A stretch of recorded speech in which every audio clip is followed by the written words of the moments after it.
what's up with it? You watching the Bang Bomber TV? And we about to check out this video from the YouTube channel Culture Covered. And the title is Dame Dash and 50 Cent Take Down Jay-Z. Expose Rockefeller scam, man. You know what I'm saying? They say Jigga out there scamming, man. You know what I'm saying? They said that boy Dame Dash and went broke. You know what I mean? They say he don't smoke weed no more, he smoke dope. Yeah, dig, but nah, I don't know, no. You know what I'm saying? I ain't seen the nigga on Skid Row yet. Yeah, dig, but shit, I ain't checked out the video. Don't know what they talking about, but shit, let's check out this video and see what they talking about. You feel me? Yeah. As we all know, 1/3 of Rockefeller Inc., which owns Reasonable Doubt, is for sale. And I've gotten a lot of calls, a lot of offers. I don't know if people are hummer stunting, you know, or not. We'll see who shows up, but I definitely got some very healthy offers, and I appreciate those. So you image yourself after a gay painter. Your big homie want to look like a gay painter. What are we talking about here? We're talking about Basquiat. He wants to look like a gay painter. Man, Jay got all the trophies, man. That's because he signed that contract. What contract? One with Beyonce. Man. No, if you don't sign, you don't give him a trophy, she ain't coming. So it looks like 50 Cent is back at it again, stirring up drama with Jay-Z. And the whole mess started when Dame Dash dropped a bombshell video announcing he's looking for buyers for his 1/3 ownership of Rockefeller Records. Oh, and to sweeten the deal, or maybe just to flex a little, Dame said he's throwing in an original Rockefeller chain if the bid goes over $10 million.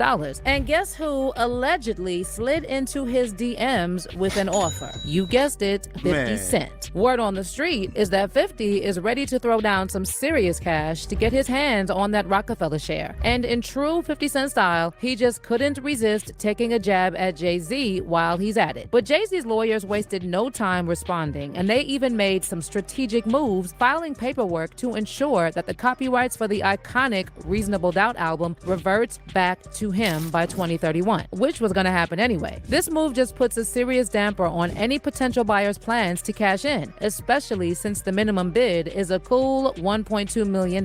Now here's where the plot thickens. 50 Cent isn't just offering over $10 million out of the goodness of his heart. This could be the ultimate power move in his long-standing beef with Jay-Z. You just know 50 is itching to secure that share, not just for the business, but so he can go in full-on troll mode on Jay-Z across social media. But that's not all. Rumor has it that 50 is on a mission for revenge. He is reportedly ready to expose how Rockefeller has allegedly been scamming artists for years. And you know he's gonna make it personal with Jay-Z. So what's really going on behind the scenes? Is this legal battle between Dame and Jay-Z finally coming to a head? And is 50 really about to dive head first into this mess just to get one over on Jay? Let's break it all down.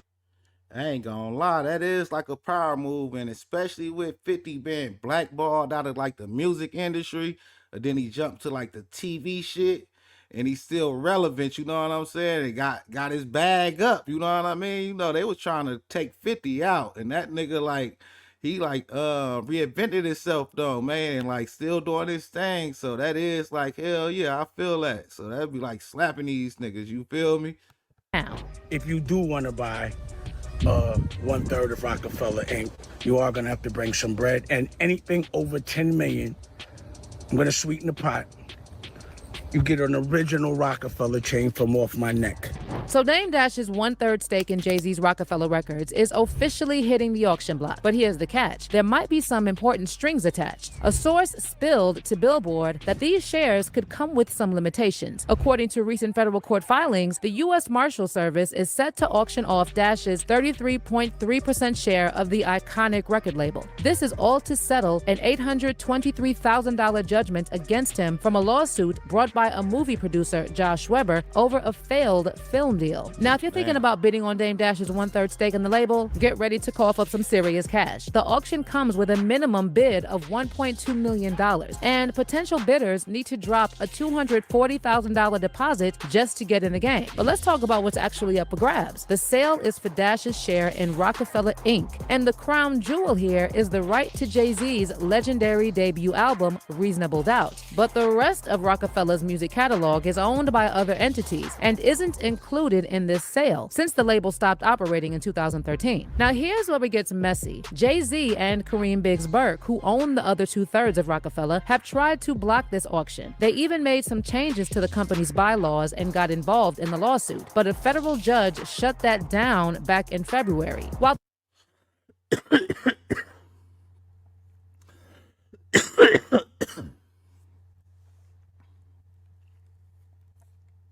the chance to own a piece of rap history is bound to attract some high rollers. There's a catch. A source spilled to Billboard that there are some serious limitations with this auction. You're not just buying a piece of Reasonable Doubt, you're buying into a company with other stakeholders, which could complicate things. The insider told Billboard, whoever buys Dame's stake in Rockefeller will be a minority owner without authority over any decision making. They won't have the ability to sell the copyright or borrow against the master, as all decisions require a majority vote. The source also warned that time is running out on Rockefeller's rights to Reasonable Doubt, and the revenue and the only real asset don't have many years left. What they're hinting at is Jay's ability to use copyright's termination right to reclaim the rights to the album 35 years after its release in 1996. That means that by 2031, Jay-Z could snatch back control, leaving the new owner with only about 7 years before the company's main asset is out the door. So anyway, I ain't gonna lie, that's funny. So if 50 get in there, he just gonna be the dude at the table that nobody want there, you know what I'm saying? So that's pretty funny too. So I can see him doing this shit to make Jay uncomfortable. That really is pressure on Jay though. Then it is funny too, like Dame ain't trying to sell it back to Jay either, so it ain't cool like that. I feel him on that too. when thinking of bidding, better keep that ticking clock in mind. But it looks like there's one person who couldn't care less about all these messy details, because they're more interested in getting back at Jay-Z than anything else. Oh, you guessed it, it's 50 Cent. He's all about that petty revenge, and this auction is just another chance for him to one-up Jay. The drama between 50 Cent and Jay-Z has been brewing for over 2 decades, and what started as some friendly competition quickly turned into full-blown beef. Let's throw it back to 1999 when 50 dropped his track How to Rob and took his first shots at Jay. And you know, Jay-Z wasn't about to let that slide. He fired back on It's Hot, Some Like It Hot with that iconic line, I'm about $1. What the F is 50 cents? But then in 2002, Jay-Z sat down with Angie Martinez for an interview and tried to play it off like everything was all good between him and 50. He was like, Wait, Yo, who, you know- you and 50 Cent? yeah,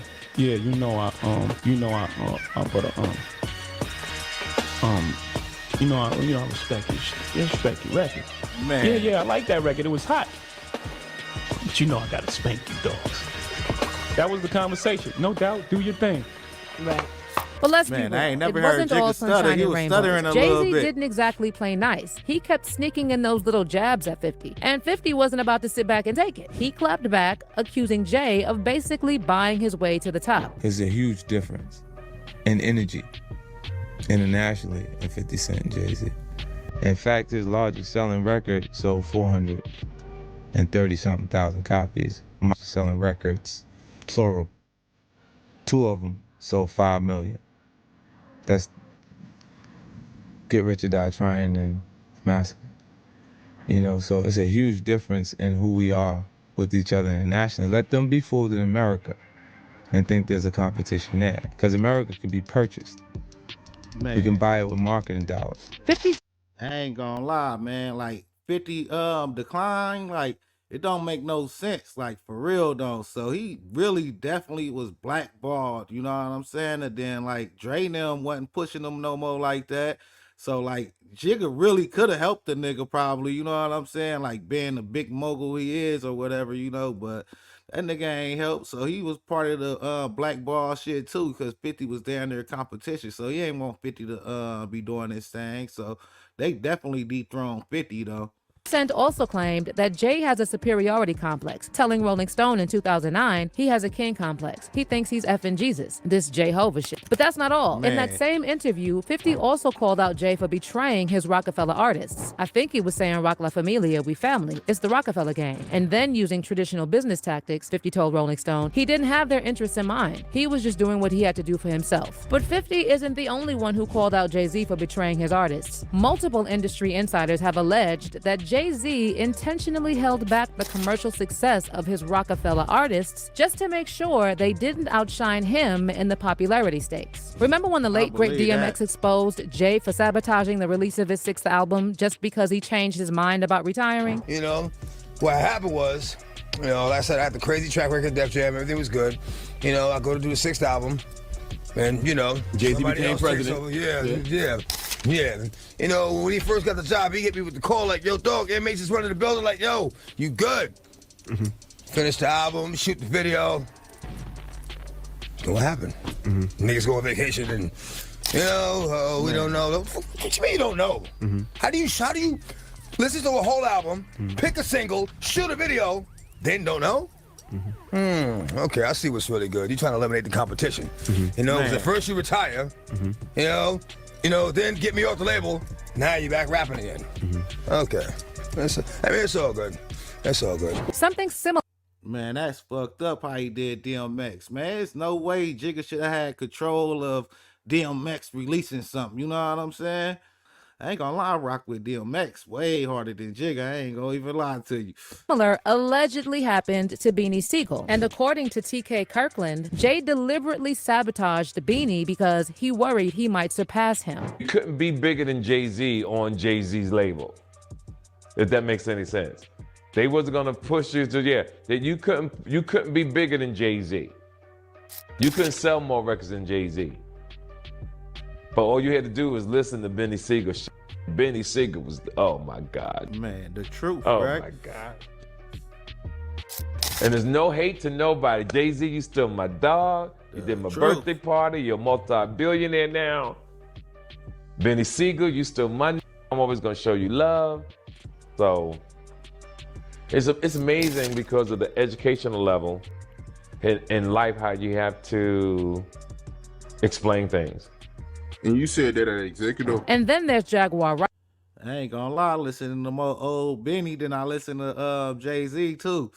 That nigga Benny used to be going crazy. I ain't gonna lie, that shit still hit to this day. That nigga got some real shit out there, you know what I mean? Right, who alleged that Jay-Z went as far as getting rid of rapper Big L out of pure jealousy. Back in the early 90s, Big L was practically a local legend in the Harlem underground hip-hop scene, known for his insane freestyling skills. In 1992, Big L inked a deal with Columbia Records, and his debut album dropped the following year. Even though the album was a hit, Columbia dropped him less than a year later, supposedly over some creative disagreements. Big L didn't let that stop him. He launched his own independent label, Flamboyant Entertainment, and got to work on his second studio album. He also caught the eye of Rockefeller's Dame Dash, who started talking about possibly signing Big L and his crew as a group. But just as things were heating up, tragedy struck. Big L was shot in a drive-by in Harlem. Now here's where things get really shady. Gerard Woodley, one of Big L's childhood friends, was arrested in connection with the murder. But the investigation didn't have enough evidence, so they had to let him go. To this day, Big L's murder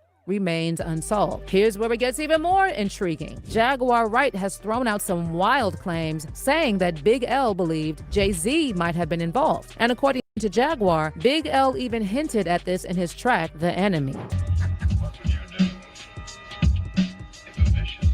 Suddenly started coming at you, armed to the teeth, and ready to kill you.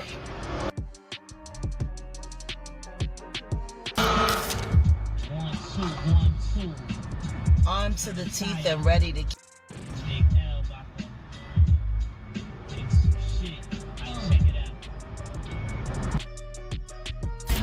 Sean Carter, I believe everything that Big L ever told me. He never lied to me. Lamont never lied to me, and the last time I was with him, he told me that you was good.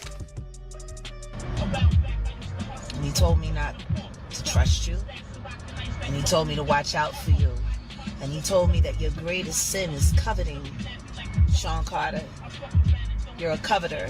Now, circling back to 50 Damn. Cent, in his 2023 interview with Big Boy TV, I ain't gonna lie, man. Y'all go check out some of them Big L tracks, man.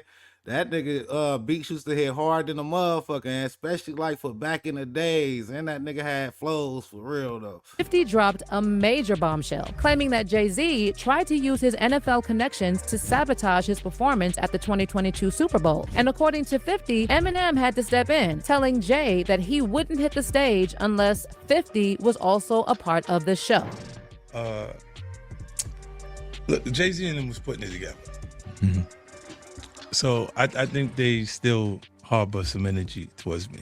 You think you were purposely left out of the ad? No. I don't think. I think that they were saying the NFL has some issues with me that I don't know what those issues are. Like, what is the issue? So now look, what I'm saying to you is, look, when you start looking at, that's not mine, that's theirs. They harbor it, right? But when you look at, M is looking at the entire legacy. Yeah. The whole thing, like with M, Dre, and myself, like I'm a shady aftermath. You see what I'm saying? Like, it do so much G-Unit records. Right. They forget that I'm M and Dre's artist. By the way, 50's longtime friend and G-Unit member Tony Yayo recently backed up the story during his chat on Vlad TV. He hinted that Jay-Z has a history of pulling shady moves to undermine any rappers he sees as a threat. The most influence. So with Jay is like, when the last time you haven't seen Jay, so I think people are just gonna say that. You know what I'm saying? But for me, I mean, Jay, you know, you gotta remember, he didn't want 50 at the Super Bowl. That was crazy, man. Wait, Jay didn't want 50 at the Super You didn't Bowl? know that? Yeah, he didn't want. I remember Eminem pushed for it. That was some haters. Yeah, I remember Eminem was like, I'm not going to do it unless 50 does it. I heard that. Yeah, but I didn't know that Jay was trying to stop it. I don't think Jay. I don't know. 50 never told me that, but I don't think Jay wanted him there. I don't know. Because of what, some of the. I mean, the you know, it's competition. Man. You got to think. 50 always been competition for Jay. Remember, I'm about $1. What the 50 Cent? That was a long time ago. That was what, 9? What was yeah, that? But 9? But after that, they did a song together. Remember the whole, of course, but 50 was sneaker 50 thing? was always competition. Then remember Jay said, "Yo, 50's coming." He told Siegel and them, and Memphis Bleak and all them. Yeah. And come on, 50's like, he's on a whole nother level. You got to remember, he came after Jay and Rockefeller. G-Unit came, and people might G-Unit, but with Eminem, Dr. Dre, 50 Cent, nobody has outsold us, bro. And you know how 50 Cent is. He never lets anything slide. And once you're on his bad side, get ready for the endless petty drama. And it looks like 50 has been biding his time, waiting for just the right moment to get his revenge on Jay-Z. Word on the street is that he's now set on buying Dame Dash's share of Rockefeller, even if it means the ownership will expire in a few years. Apparently, it's all out of pure spite, and 50 is determined to use this auction as his chance to get under Jay's skin. And since Dame Dash is tossing in an original Rockefeller chain with the shares, you just know what's coming next. We can already picture 50 Cent strutting around with that chain and using it as his latest prop to clown Jay-Z all over social media. Now, some fans are dragging Dame and 50, saying they just need to move on and stop with all these antics because they're not even on Jay-Z's radar. Someone said, think about this. Jay never speaks about these two dudes, but every chance 50 gets, he's trolling Jay. Man, you're rich. Grow up. But others are saying that Jay-Z might be keeping quiet on purpose to look like he's above the drama. Meanwhile, he could be pulling sneaky, spiteful moves behind the scenes. One fan said he doesn't speak publicly because he's too busy trying to do dirty business behind 50's back, like blackball him from performing at the Super Bowl, for example. And who knows what else. But what is your take on all this drama with Dame Dash putting his Rockefeller shares up for auction? How do you feel about 50 Cent allegedly gearing up to make the highest bid just to get one over on Jay-Z? And do you really think Jay-Z is as unbothered as he's playing it, or is he secretly pulling some sneaky moves behind the scenes? Drop your thoughts in the comments, and don't forget to... Man, that's a fool with it. I guarantee Jigga want that Dame Dash stake in the company for sure, you know what I'm saying? But I don't think Dame gonna fold like that, you know what I mean? And shit, how the shit been going with their relationship shit, I can see him not fucking with him like that. Like, nah, you ain't gonna get this, you feel me? But Yeah, it do seem like Jigga like don't fuck with like the competition. He try to eliminate niggas any kind of way, not even like just lyrically. You know what I'm saying? Then they was talking about him acting funny with J. Cole and not picking up the phone for J. Cole and stuff like that. I think because he probably see J. Cole as like a threat, you know what I mean? So he wasn't fucking with J. Cole like that because he could be like competition, like, you know what I mean? Especially if he get a Jigga cosign, that nigga will be bigger than a motherfucker. We'll be talking about he better than Drake and everybody of this era probably. So I can't see like Jigga not giving too many people recognition and shit like that, you know what I'm saying? Cause niggas is the competition and shit. That nigga wanna be like the best shit. They be trying to put that nigga above Pocket Big and shit, you know what I mean? Even Nas, shit, you know, Nas, nigga, a different caliber than a lot of niggas rapping, you know what I mean? But shit, let me know what y'all think in the comments. Like, share, subscribe to the Babe Bomber TV. And I appreciate y'all. Until next time, peace. Yeah.